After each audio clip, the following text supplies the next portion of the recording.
Kisah legenda mistis di balik asal-usul kota Makassar. Pada abad ke-14, nama Makassar sudah tercatat dalam berbagai literatur kuno, termasuk dalam Kakawin Negara Kertagama karya Empu Prapanca. Nama ini merujuk pada wilayah yang kini dikenal sebagai Makassar, ibu kota Provinsi Sulawesi Selatan. Dalam catatan sejarah, Makassar telah menjadi pusat peradaban yang penting di wilayah timur Indonesia. Kota ini tidak hanya dikenal sebagai pusat perdagangan, tetapi juga sebagai tempat bertemunya berbagai budaya dan agama. Nama Makassar sendiri berasal dari kata Mangkasara yang dalam bahasa setempat berarti menampakkan diri atau bersifat terbuka. Konon, nama ini diberikan diantaranya dikarenakan adanya sosok sakral yang pernah menampakkan diri pada raja di masa lalu, namun ada juga yang berpendapat bahwa nama tersebut adalah sebagai penghormatan kepada sifat masyarakatnya yang selalu jujur dan terbuka dalam berinteraksi satu sama lain. Mereka tidak pernah menyembunyikan sesuatu dan selalu bersikap apa adanya, baik dalam kehidupan sehari-hari maupun dalam urusan perdagangan. Makassar memiliki asal-usul yang penuh dengan legenda menarik untuk disimak. Salah satu cerita yang paling terkenal adalah kisah tentang seorang lelaki berjubah putih dan bersorban hijau yang muncul di pantai Talo pada tahun 1605. Lelaki misterius ini dipercaya sebagai Nabi Muhammad yang menampakkan diri kepada Raja Talo ke-6, sebuah peristiwa yang dianggap sangat sakral dan menjadi asal mula nama Makassar. Berikut adalah kisahnya.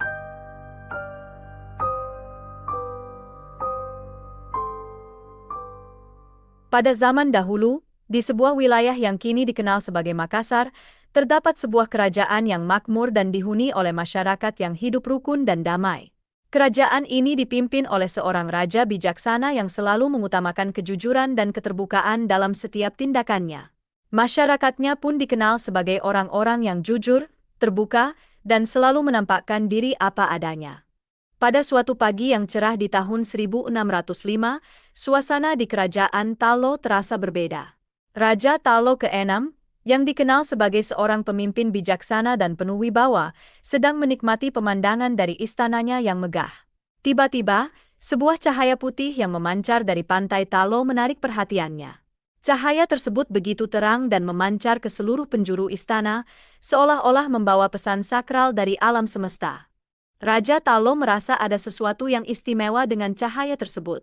Ia segera memanggil para penasihat dan tokoh-tokoh penting kerajaan untuk berkumpul di istana.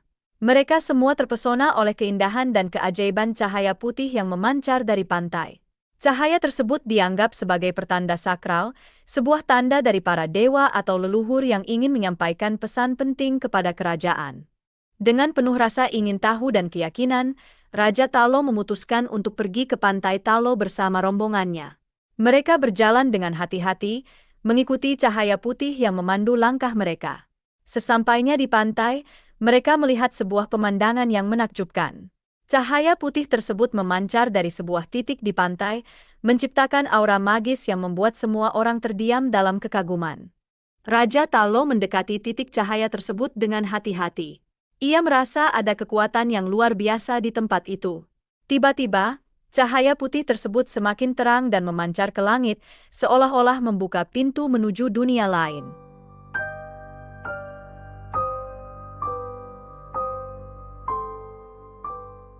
Beberapa waktu kemudian, pada suatu hari yang cerah, di pantai Talo yang tenang, terjadi sebuah peristiwa yang mengejutkan.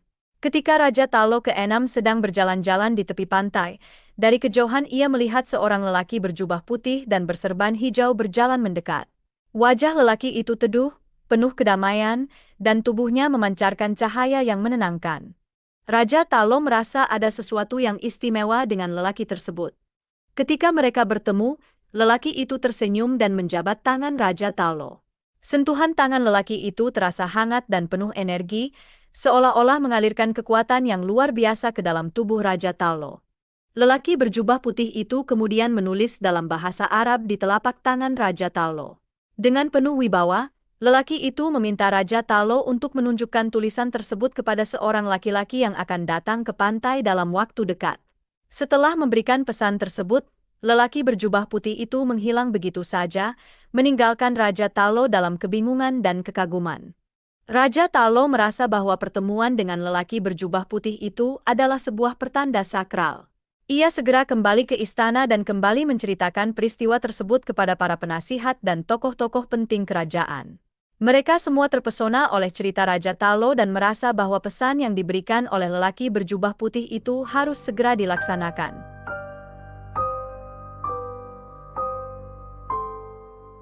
Setelah pertemuan yang penuh keajaiban dengan lelaki berjubah putih di pantai Talo, Raja Talo ke-6 merasa ada tanggung jawab besar yang harus ia emban. Pesan ini terasa begitu misterius dan penuh makna, seolah-olah membawa pesan ilahi yang harus segera dilaksanakan. Setiap hari, Raja Talo pergi ke pantai Talo dengan harapan dapat bertemu dengan laki-laki yang dimaksud oleh lelaki berjubah putih. Ia membawa serta para pengawal dan penasihatnya, menunggu dengan penuh harap dan doa. Pantai Talo yang biasanya tenang dan damai kini menjadi tempat yang penuh dengan harapan dan antisipasi. Pada suatu hari, setelah beberapa waktu menunggu, seorang ulama bernama Abdul Mamur Hatib Tunggal, yang dikenal sebagai Datori Bandang, datang ke pantai Talo. Ia berasal dari Minangkabau, Sumatera Barat, dan membawa ajaran Islam. Ketika Datori Bandang tiba di pantai, Raja Talo segera mendekatinya dengan penuh rasa hormat dan menunjukkan sebuah tulisan kalimat di telapak tangannya. Datori Bandang tersenyum dan mengakui bahwa tulisan tersebut adalah pesan dari Allah yang harus disebarkan kepada seluruh masyarakat. Ia menjelaskan bahwa kalimat tersebut adalah kalimat syahadat yang merupakan pengakuan iman dalam agama Islam dan merupakan pintu gerbang menuju kehidupan yang penuh berkah dan rahmat. Raja Talo merasa bahwa pertemuan ini adalah jawaban dari doa-doanya dan sebuah pertanda bahwa wilayahnya akan menerima ajaran Islam dengan penuh keyakinan dan semangat. Dengan bantuan Datori Bandang, Raja Talo mulai menyebarkan ajaran Islam kepada masyarakat. Mereka mengadakan berbagai pertemuan dan pengajian untuk memperkenalkan ajaran Islam dan mengajarkan nilai-nilai kebaikan dan keadilan. Sejak saat itulah dipercaya bahwa nama Makassar yang berasal dari kata Mangkasara atau menampakkan diri mulai dijadikan nama tempat tersebut.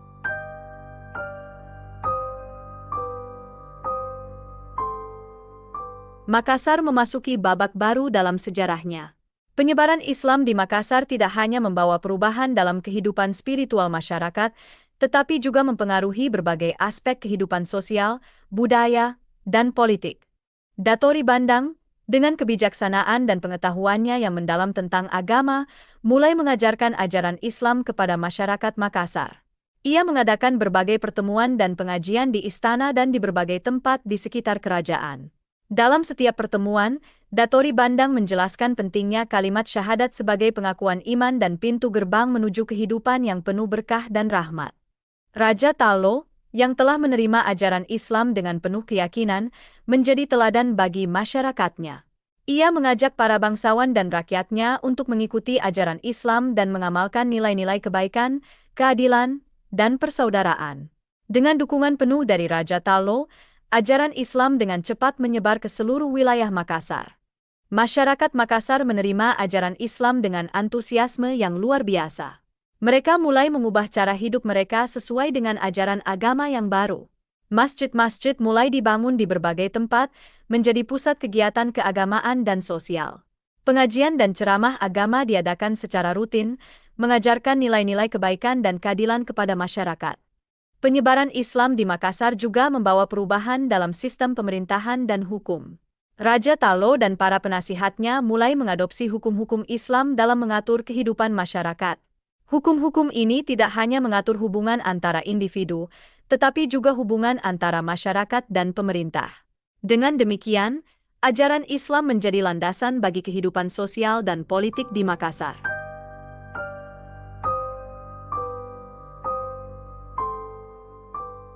Seiring berjalannya waktu, Makassar berkembang pesat menjadi pusat perdagangan maritim yang penting di Indonesia pada abad ke-16. Letaknya yang strategis di pesisir barat daya Pulau Sulawesi menjadikannya titik pertemuan berbagai jalur perdagangan yang menghubungkan Nusantara dengan dunia luar. Pelabuhan Makassar selalu ramai dengan kapal-kapal dari berbagai penjuru dunia, membawa barang-barang dagangan seperti rempah-rempah, kain sutra, emas, dan berbagai komoditas berharga lainnya. Makassar tidak hanya menjadi pusat perdagangan, tetapi juga tempat bertemunya berbagai budaya dan agama. Para pedagang dari Arab, Tiongkok, India, Eropa, dan berbagai wilayah Nusantara datang ke Makassar untuk berdagang dan bertukar budaya. Mereka membawa serta tradisi, bahasa, dan agama mereka, menjadikan Makassar sebagai kota yang kaya akan keragaman budaya. Raja Talo dan para pemimpin Makassar lainnya menyadari pentingnya menjaga hubungan baik dengan para pedagang dan penjelajah yang datang ke kota mereka. Mereka menerapkan kebijakan yang ramah dan terbuka terhadap para pendatang, memberikan mereka kebebasan untuk berdagang dan berinteraksi dengan masyarakat setempat. Kebijakan ini menjadikan Makassar sebagai kota yang aman dan nyaman bagi para pedagang, sehingga mereka merasa betah dan terus kembali untuk berdagang.